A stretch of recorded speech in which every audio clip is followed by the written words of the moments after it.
देखिए, प्रधानमंत्री नरेंद्र मोदी जी ने बहुत लंबा कैंपेन किया है और हर बार कैंपेन के बाद वो आध्यात्म से जुड़ते हैं, ध्यान से जुड़ते हैं और वो ध्यान कर रहे हैं। 45 घंटे का उनका ध्यान है और जिस पर विपक्ष के लोगों को बवेला मचाने की जरूरत नहीं है।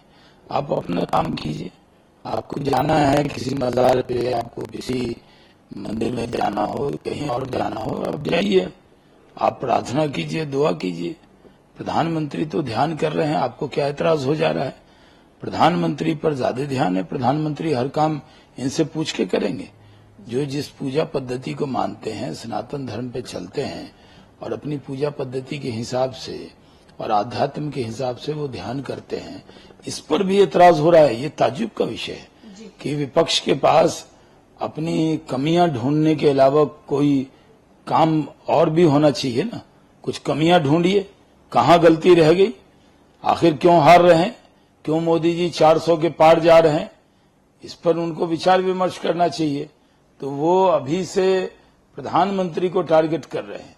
अरे, चुनाव कैंपेन में तो प्रधानमंत्री को एक नहीं अनेक गालियां दी, क्या क्या नहीं कहा प्रधानमंत्री को। आज प्रधानमंत्री ध्यान कर रहे हैं तो उसमें व्यवधान पैदा करना चाहते हैं। जी सर, मनमोहन सिंह ने कल एक लेटर लिखा जिसमें उन्होंने जो है अपील भी करी पंजाब के वोटर से कि वो किस तरह से वोट करें। साथ ही उन्होंने कुछ वर्ड्स पीएम मोदी के लिए भी बोले कि मैंने आज तक ऐसा पीएम नहीं देखा जो इस तरह की प्रेसिडेंशियल या फिर अनपार्लियामेंट्री वर्ड को यूज करते हो, इतनी इस तरह की हेट स्पीच देते हो। इन सबको कैसे देखते हैं? मनमोहन सिंह का अब तक कोई स्टेटमेंट नहीं आया, लेकिन पंजाब इलेक्शन जस्ट पहले उनका इस तरह का लेटर आना। देखिए, मनमोहन सिंह जी कांग्रेस के पूर्व प्रधानमंत्री रहे हैं।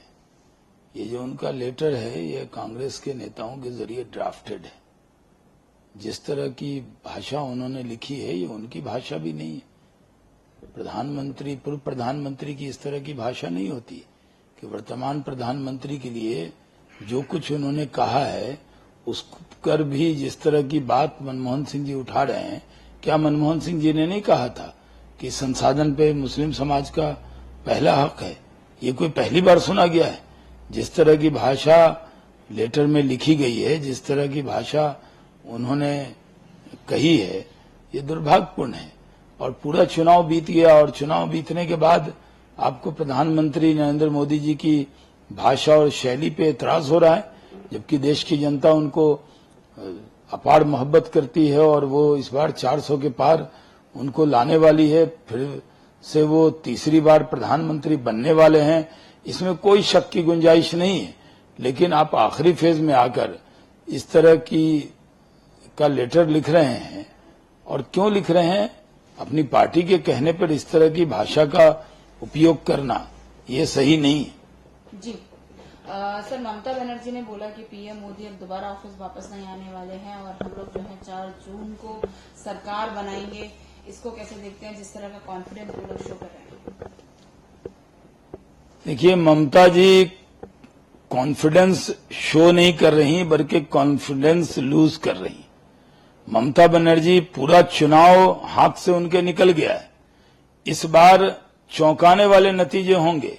जिस तरह पिछले चुनाव में राजद 0 पे आउट हो गया था, इस बार ये भी हो सकता है कि ममता जी 0 पे आउट हो जाएं। और ये बात तय है कि लोकसभा के चुनाव के तुरंत बाद ममता जी सरकार में नहीं रह पाएंगी, क्योंकि वहां की पब्लिक में ऐसा माहौल, ऐसा उबाल उनके खिलाफ है। जिस तरह का माहौल बना है बंगाल के अंदर, बंगाल में भारतीय जनता पार्टी भारी बहुमत से जीत रही है। बंगाल में संदेश खाली की घटना के बाद महिलाओं का विश्वास भी उन पर उठ गया है और वो अब शराप दे रही हैं, बद्दुआ दे रही हैं, कह रही हैं कि मोदी जी नहीं आएंगे। आपके कहने से होने वाला है?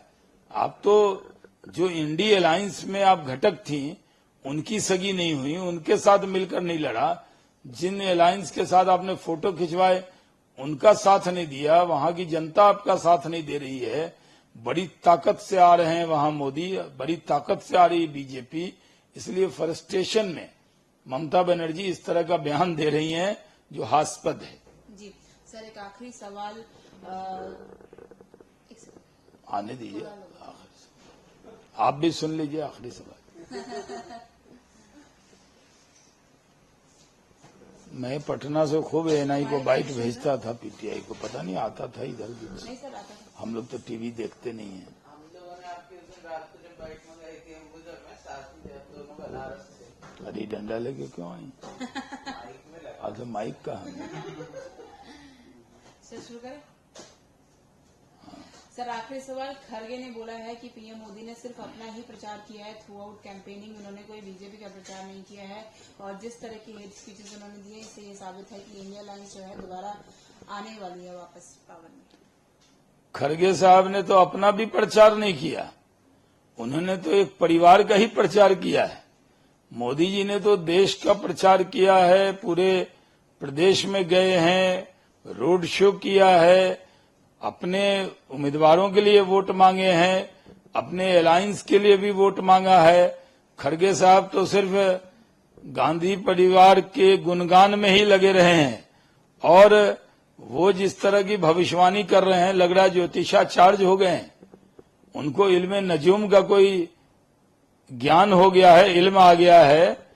उनको ये मालूम होना चाहिए कि आ रहे हैं मोदी, जीतेंगे मोदी, प्रधानमंत्री बनेंगे मोदी। और खरगे साहब 1 तारीख को बैठक करके ये तय करें कि फेस सेविंग कैसे करेंगे, क्योंकि इस बार रिकॉर्ड बनने वाला है खरगे जी के नाम। इस बार वो राहुल गांधी का भी न्यूनतम सीट का रिकॉर्ड तोड़ देंगे। राहुल गांधी जब अध्यक्ष थे तो सबसे कम सीट आई थी, इस बार खरगे साहब के अध्यक्ष काल में उससे भी कम सीट आएगी और इतिहास में उनका नाम दर्ज हो जाएगा।